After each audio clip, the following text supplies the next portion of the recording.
네, 전국의 법을 모색한다. 네, 오늘은 임명진 경실련 공동대표와 함께 하겠습니다. 조금 전에 배병우 대표와 김홍국 교수 이 야권 단일화에 대해서 잠깐 전망이 좀 엇갈렸습니다. 그 문제부터 좀 짚어보겠습니다. 예, 대표님 어서 오세요. 네, 안녕하십니까. 예, 야권 단일화가 뭐 막판 변수라 이렇게들 다 얘기하는 것 같은데 어느 정도 단일화가 이루어질 것 같습니까? 저는 뭐 그렇게 전폭적으로 이루어질 것 같지는 않고 네. 부분적으로 이루어질 거다 이렇게 봅니다. 그러면 선거에 미치는 영향은 제한적일까요? 좀 제한적일 거로 봅니다. 예, 근데 의석으로 따지면 몇 개 정도 의석에 당락을 미칠 것 같습니까? 글쎄 뭐 영향을? 저는 뭐 그 자세하게 총선판을 들여다보지 않아서 모르겠습니다만은 난 많지 않을 거로 봅니다. 많지 않을 네, 것이다. 네. 예. 국민의당이 네. 태도가 분명합니다. 어떤 지금 더불어민주당이나 뭐 제야 원로들은 새누리당의 독주를 막아야 된다. 네네. 그러기 위해서 단일화를 해야 된다. 이거 아니겠습니까? 네. 근데 국민의당은 좀 생각이 다른 것 같습니다. 음. 뭐 새누리당이 무슨 뭐 다수당이 되는 거 그걸 막는 것도 중요하지만 예. 더 중요한 건 3당이 출연해야 되는 거다. 음. 이게 새누리당의 독주를 막는 것보다 네. 3당이 나오는 것이 우리 정치를 개혁하는 그런 그 지름길이다. 네. 분명히 이렇게 생각하고 있거든요, 지금 국민의당이. 네. 그러니까 뭐 국민의당도 이거 어떻게든지 새누리당이 독주를 막아야 된다. 그런 생각을 가지고 있으면 단일화하는 일에 쉽게 났을 텐데 뭐 할 테면 해라. 새누리당이 뭐든 다수당 되는 거 그거야 뭐 별 문제고 그러나 그걸 막는 것보다 더 중요한 거는 3당이 나와야 우리나라 예, 정치가 개혁이 된다. 이런 거니까 전 다르다고 생각해요. 예. 조금 전에 제가 말씀드린 대로 이 단일화는 시간이라는 변수가 있습니다. 네. 이게 인쇄용지, 그러니까 투표용지에 인쇄가 들어가는 시점이 불과 며칠 안 남았기 때문에 그 이후에는 단일화를 하더라도 영향이 매우 제한적이고 사표가 무더기로 나올 수도 있습니다. 예, 대표님. 근데 뭐 다른 나라 선진국의 선거도 보면 뭐 힘이 약한 정당들이 연대를 하는 거는 늘 있는 일입니다. 네. 그런데 중요한 것은 연대를 할 때 어떤 명분을 가지고 연대를 하느냐, 어떤 정책적인 일체성을 가지고 연대를 하느냐라고 하는 것을 협상을 해서 국민들한테 알리는 거거든요. 그렇죠. 그래서 우리는 이런 목적으로 이런 제한적으로 당은 따로 하지만 여기까지는 우리가 함께합니다. 이렇게 설명하는 거 아닙니까? 네. 우리 정당사에서 연대를 많이 봤는데 그런 식으로 좀 과정을 잘 지켜가면서 하는 연대는 별로 보지는 못했어요. 그렇습니다. 이게 사실은 대통령 선거라면은 네. 뭐 야권이 한번 이겨보자. 음. 뭐 그런 그 목표, 정권 교체라는 목표를 가지고 단일화한다. 네. 그건 명분이 있잖아요. 네. 근데 사실은 새누리당이 180석을 넘지 않는 상황이라고 그러면 국회 선거준화법이 있으면 네. 150석이나 170석이나 사실은 비슷한 거거든요. 네, 네. 그러니까 새누리당의 독주를 막기 위해서 무슨 뭐 연대를 해야 된다. 그건 상당히 그런 그 설득력이 저는 약한 그런 연대라고 생각합니다. 글쎄 말이에요. 더구나 지금 더불어민주당과 국민의당이 야권의 적통이 어느 쪽에 있느냐를 둘러싸고 호남에서 정말 혈투를 벌이고 있지 않습니까? 네. 그 호남에서 야권 연대하자는 얘기는 하나도 없잖아요. 그렇죠. 그럼 한쪽에서는 정말 목숨 걸고 싸우면서 뭐 거의 수도권에 제한 국한되어 있는 것 같은데 뭐 또 뭐 저 강원도도 일부 있곤 합니다만 충청권 여기서는 뭐 연대가 후보 간 연대가 이루어진다면 이건 그야말로 새누리당을 어떻게든 이기기 위한 이 야권 연대일 수밖에 없잖아요. 그렇죠. 그럼 과연 이게 국민적으로 어떻게 평가될까? 설득력이 없죠. 예. 국민적으로. 근데 야권 연대는 시간이 늦었다고 자꾸 말씀하시잖아요. 네. 지금 국민의당 안철수 대표가 지금 야권 연대를 반대해서 안 한다. 지금 계속 그쪽으로 초점을 몰아가고 있고 뭐 어허. 제야 원로들도 네. 뭐 안철수 대표를 낙선시키겠다. 글쎄요. 낙선운동 글쎄, 얘기까지 낙선운동을 하더라고요. 하겠다고 그러는데 예. 그거는 저는 경우에 좀 어긋나는 거다라고 생각하는 거는 네. 사실 이게 처음에 이게 야권 연대를 할 마음이 있었으면 더불어민주당이 네. 이 정중하게 이거를 잘 했었어야 되는 거예요. 네네. 그냥 툭 던지는 말로 안철수 대표 빼놓고 다 와라. 그게 무슨 말입니까? 그 정말로 야권 연대를 하려고는 거 아니잖아요. 네, 그게. 김종인 대표가 그런 식으로 압박을 그렇죠. 그러니까 했죠. 저는 예. 이 야권 연대야말로 어디에도 책임 있느냐? 나는 더불어민주당이 있다고 보는 거예요. 아. 시작을 잘못했다 이거예요. 네네. 그러니까 제야 원로 되시는 분들도 사실은 그때 김종인 대표가 왜 저런 말을 하느냐. 진정성 있게 야권 연대를 하도록 논의를 하라. 이런 말을 사실은 더불어민주당에 했어야 네. 지금 그 국민의당을 앞다가는 그게 명분이 있다 이게 설득력이 있다 예. 이거예요. 네. 그때는 가만히 있었어요. 가만히 있었어요. 예. 그러니까 누구든지 이제 그분들이 하는 얘기를 저건 더불어민주당 편을 드는 거다 이렇게밖에 사실은 생각이 안 되는 더 거잖아요. 거슬러 올라가면 네. 연대 얘기가 나올 필요가 없이 네. 아예 탈당을 안 하게끔 당내에서 그렇죠. 뭔가 조치를 취했으면 그때 문재인 대표에게 뭐 찾아가든지 정말 공개적으로 압박을 해서 네. 탈당 사태 막아야 된다. 네, 네. 당시 조처를 해야 된다. 아니면 그때 물러나고 그때 혹시 김종인 대표를 데려왔으면은 탈당 사태 적어도 막을 수 있었고 네, 무슨 네. 뭐 야권 연대라는 말 지금 뭐 구차하게 하지 않아도 될 뻔한 상황이었지 않습니까? 그러니까 이게 예. 사실은 이게 때로 보면 지금 뭐 국민들이 안철수 대표가 야권 연대를 반대하는 듯 하니까 네. 국민의당에 대해서 비난을 하지만 야권 연대에 관한 한 네, 네. 그러나 사실은 따지고 보면 이게 원체는 어디서부터 시작이 되는가 더불어민주당부터 시작이 됐다. 그렇게 얘기할 수밖에 없거든요. 지금. 예, 네. 알겠습니다. 자, 그런데 문재인 대표가 대표에서 물러나기 직전에 네. 이 국민의당이 아니라 정의당과 야권 연대를 위한 협의체 구성에 합의를 하고 물러났습니다. 그랬죠. 그러니까 정의당 입장에서는 사실 통진당 사태를 겪으면서 사실은 세가 많이 위축됐다가 이제 선거를 앞두고서 야권 연대에 큰 장에서 뭔가를 좀 해보려고 상당한 기대가 있었지 않겠습니까? 네. 그런데 뭐 심상정 대표 지역에서부터 정진우. 후보 공천을 하고 막 이렇게 가니까 상당히 어지러웠거든요. 이제 뒤늦게 이 심상정 대표 지역에 야권 단일화를 하자. 김종인 대표가 그렇게 얘기를 하고 있는데 이거는 어떻게 그러니까 이게 될것 단일화 문제를 놓고 지금 가만히 이게 살펴보면은요. 네. 더불어민주당이 과연 정말로 야권 단일화할 의지가 있는 거냐라는 거에 대해서 의심할 수밖에 없는 거예요. 뭘 보면 아느냐면 정의당과의 관계를 보면 아는 거거든요. 이미 합의를 했잖아요. 네네. 그리고 정의당이 오히려 적극적이잖아요. 네, 그렇죠. 여기는 국민의당이 적극적이 아니어서 못한다는 거 아니에요. 네. 왜 적극적인 정의당하고는 못하냐 이거예요. 왜 더불어민주당이. 예. 정말로 야권 단일화 하려고 그러면 사실은 심상정 의원 지역구라든지 정진우 씨 지역구 이런 데다가 공천을 더불어민주당이 덜컥 하지 않았습니까? 이걸 보면 정말 더불어민주당이 야권 단일화에 대해서 진정성이 있는가라는 거를 그 경우를 보면 그러니까요. 예. 미루어서 짐작할 자, 수 있겠다 그 말이에요. 그런데 네. 그럼 정의당 입장에서는 어떻게 해야 됩니까? 정의당 입장에서는 하려고 그러겠죠. 네, 하려고 그러겠죠. 어떻든지 간에 뭐 해야 될 겁니다. 그리고 뭐 그런데 저는, 네. 예, 대표님. 그동안의 이 예를 보면 이게 당대당 연대나 이렇게 되면은 뭐 어느 정도 이 지분이라 그럽니까? 뭐 이런 것들이 되는데 이게 지금 당대당을 할 상황은 아닌 것 같고 이미 그러면 결국은 심상정 대표 또 정준우 의원 지역에 예컨대 단일화를 해서 정의당 그 후보들한테 몇 자리를 준다. 대신에 다른 지역은 전부 다 포기해라.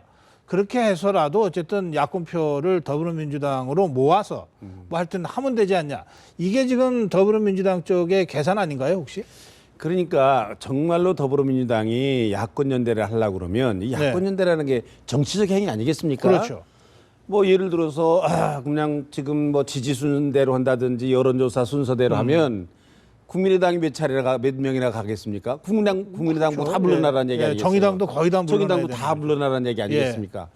그거야 하나만 하는 얘기지 그걸 뭐들 합니까? 네. 자기들을 위해서만 하라는 얘기니까. 네. 그러니까 더불어민주당이 정말로 진정으로 그런 마음이 있으면 자기 희생하는 모습을 보여야 될 겁니다. 예? 예. 좀 지지도가 높은 사람이라도 최소한 너 몇 석은 우리가 그러니까요. 예. 내놓겠다. 이게 뭐 흥정 비슷하지만 이게 그러나 연합을 얘기할 때 표 계산 방법이 달라야 됩니다. 이 각 당의 후보가 누가 지지율이 높으냐를 가지고 기계적으로 단일화를 하자 그러면 더불어민주당의 말씀대로 다 독식하게 돼 있어요. 그렇죠. 그런데 비록 1등은 못하지만 2등은 못하지만 국민의당이나 정의당 후보가 나가서 5%라도 가져가면 10%라도 가져가면 그렇죠. 그것 때문에 떨어질 더불어민주당의 여러 후보가 예, 예컨대 예. 30명이다. 예.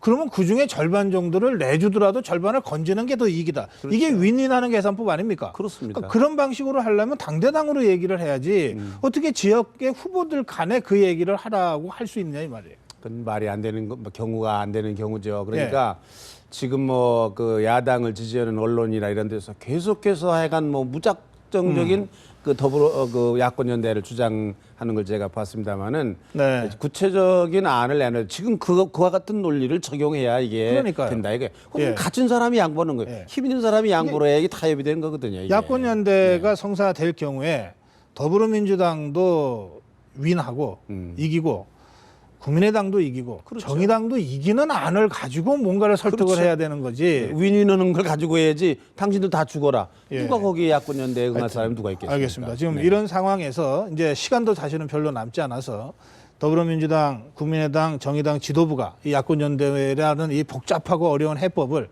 문제를 어떻게 해법을 풀지 이건 조금 며칠 그렇다고 지켜보겠습니다. 예. 투표지를 미리 인쇄하는 건 뭡니까? 그것도 그러니까 치졸하기 짝이 없는 예, 그건 일이죠. 선관위가 그건 원칙을 지켜야죠. 그러면 그게 예. 뭡니까? 그러면 뭐 그 시간 마지막 저기 시간을 잘 지켜야지. 그건 결국은 사람들에게 저기 야권 연대에도 아무 소용없도록 조금 미리 저러는 거 아니냐. 네네. 그런 의심을 지금 사기에 충분하거든요. 예, 이 선관위가 하여튼 원칙을 가지고 이 문제를 좀 풀 것을 다시 선관위가 한번 좀, 오해를 받지 말아야죠. 촉구해 네. 놓겠습니다. 자, 김무성 대표가 승패에 관계없이 대표직 그만두겠다고 오늘 선언을 했는데 따지고 보니까 한 석 달 먼저 그만두는 석 달은요. 6월 15일 전에 물러나야 됩니다. 아 그런가요? 1년 전당대회를 6개월 하려면? 전에. 그럼 2달이네요. 예. 예, 딱 2달인데 뭐 선거 끝나고 좀 힘들 테니까 좀 쉬고 그런데 뭘 그게 대표직을 아니 그만둘 때 그만두는 거지 무슨 사표를 내긴 사표를 내요. 난 김무성 대표가 그 얘기하는 걸 보고 내가 웃었습니다. 아니 무슨 뭐 사표긴 의뢰 내 물러날 때 물러나는 거지 뭐. 그런가요? 그거를 무슨 큰 인심 쓰듯이 얘기하는가. 예. 뭐 그걸 또 무슨 대단한 뉴스라고 또 그렇게 보도를 해요. 그렇군요. 예. 그럼 더 이상 질문하지 않겠습니다. 오늘 저 관훈클럽 토론에서 기자들이 박근혜 대통령과의 관계에 예. 대해서 질문들을 많이 했는데 예. 박근혜 대통령에 대해서는 더 이상 발언하지 않겠다 이러고 끝까지 대답을 안 했습니다. 네. 말하지 않는 이유도 말하지 않겠다. 그랬습니다. 아이고, 그럼 대단해. 어떻게 해야 됩니까? 연구를 해왔어요. 말하지 않는 이유도 말하지 않겠다. 예. 그 한참 생각해야 될 말인데 네. 글쎄 말입니다. 말하지 않는 이유도 말하지 않겠다 그랬으니까 뭐 참 사람의 속마음을 짐작을 못해요. 특별히 김무성 대표의 말은 우리가 헤아리기 참 힘들어요. 지난번에 영도 딸이 가서 이렇게 막 그럴 때 난간 붙잡고 막 쳐다보고 예. 이럴 때 야, 뭐 결심했는가 보다. 이렇게 생각했더니 그러더니 올라와서 협상하고 예, 타협했어요. 그랬더니 뭐 예. 30시간 또 못 가잖아요. 그러니까 지금 김무성 대표 말은 이게 잘못하다간 망신하겠어요. 그 말을 해석했다가는. 네. 그러니까 더 두고 봐야 될 것 같습니다. 그러나 한 가지 재밌는 말은 아니 저 행간을 읽어달라고 모셨는데 아니, 누가 맞춘 사람 있습니까? 제가 이 논평하는 걸 유심히 봤는데 예. 이번엔 절대로 안 물러날 거다. 물러나면 김무성 대표 죽는다. 난 여러분들이 그 얘기를 했는데 네네. 난 김무성 대표가 그렇게 협상할 줄 거로 얘기하는 논평을 한 사람도 못 봤습니다. 아하, 행간을 예. 어떻게 읽어요? 그 속을 못 읽는데 한 가지 재밌는 말은 있어요. 참, 예.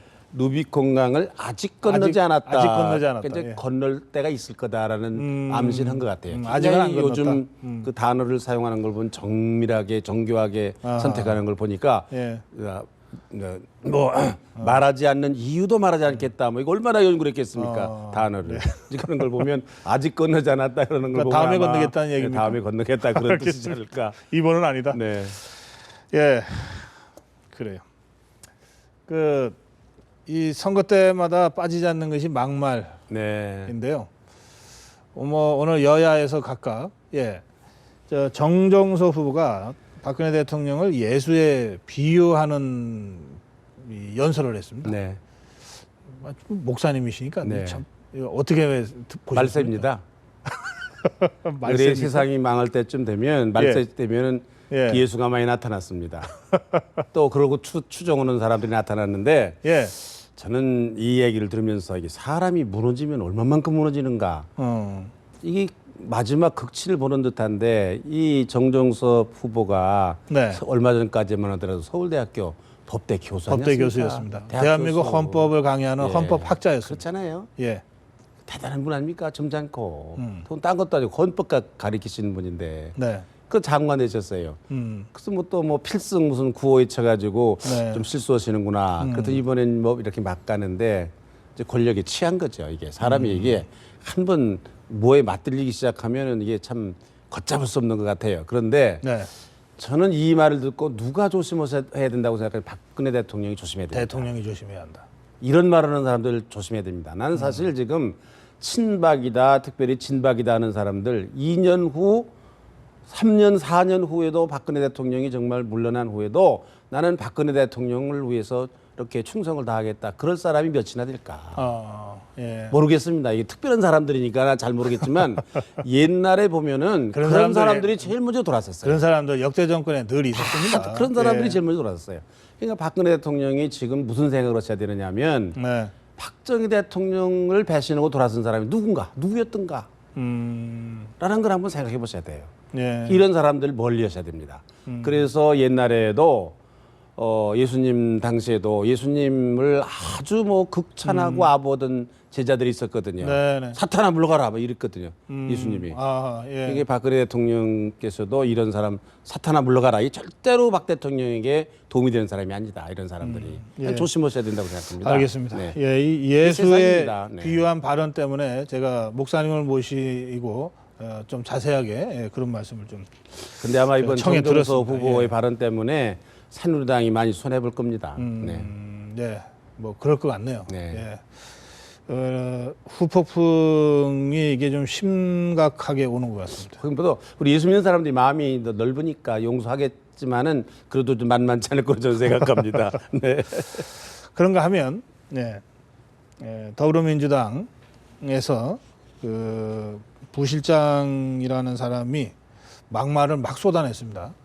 이건 실언이 아니고 작심하고 한 얘기 같습니다. 그 상대당의 선대위원장한테 집에 있었던 노인이 뭐 나타났다 뭐 이런 식으로 아주 비하했거든요. 아니 노인이 뭘 잘못했는데 그렇게 노인을 그렇게 폄하를 합니까?